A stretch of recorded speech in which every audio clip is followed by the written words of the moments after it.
जीवन का एक ही उसूल रखें, यारी में गद्दारी नहीं और गद्दारों से यारी नहीं।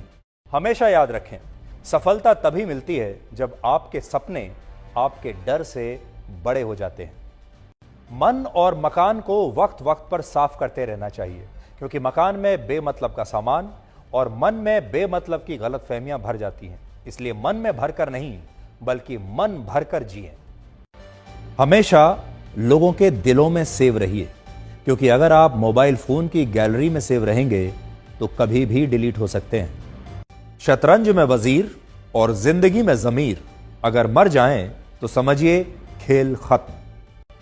ये कलयुग है, यहां माता पिता जानते हैं कि वो रह तो रहे हैं अपने बच्चों के घर में, लेकिन वैसे नहीं जैसे बच्चे रहते थे उनके घर में। अजीब सौदागर है ये वक्त भी, जवानी का लालच देकर बचपन ले जाता है और अमीरी का लालच देकर जवानी ले जाता है। जीवन में अच्छी यादों का अचार डालिए जो दिल के मर्तबान में सालों साल रखा रहे, और बुरी यादों की चटनी बनाइए ताकि वो 2 दिन में ही खत्म हो जाए। जिंदगी और चाय एक जैसी होती है, जैसे ही मजा आने लगता है तब खत्म हो जाती हैं। जीवन में आप कितने भी अच्छे कर्म कर लें, तारीफ तो शमशान में ही होगी। कड़वा सच यह है कि मृत्यु के बाद इंसान का सारा सामान दान कर दिया जाता है, लेकिन उसका कमाया हुआ सारा धन आपस में बांट लिया जाता है। जीवन एक कलम यानी पेन की तरह है। इससे पहले कि इसकी स्याही खत्म हो जाए, आप अपनी कहानी लिख दीजिए। छाता और दिमाग तभी काम करते हैं जब वो खुले हों, क्योंकि बंद होने पर दोनों ही बोझ लगते हैं। शिक्षा एक ऐसा वृक्ष है जो दिल में उगता है, दिमाग में पलता है और जुबान से फल देता है। जिंदगी को समझना बहुत मुश्किल है, क्योंकि कोई सपनों की खातिर अपनों से दूर रहता है और कोई अपनों की खातिर सपनों से दूर रहता है।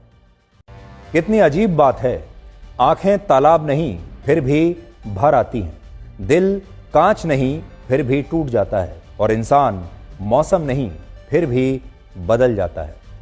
जीवन में 3 चीजें बहुत सोच समझ कर दें: जवाब, सलाह और उधार, क्योंकि देने के बाद ये कभी वापस नहीं आते। जीवन उसी का मस्त है जो अपने काम में व्यस्त है, परेशान वही है जो दूसरों की खुशियों से त्रस्त है। कभी पछतावा ना करें, क्योंकि अगर बीता हुआ समय अच्छा था तो वो यादगार है, और अगर बीता हुआ समय खराब था तो वो एक अनुभव है। अगर आपको कभी किसी चीज पर घमंड आए तो शमशान का एक चक्कर लगा लेना। आपसे भी बड़े बड़े और बेहतरीन लोग वहां राख बनकर पड़े हैं।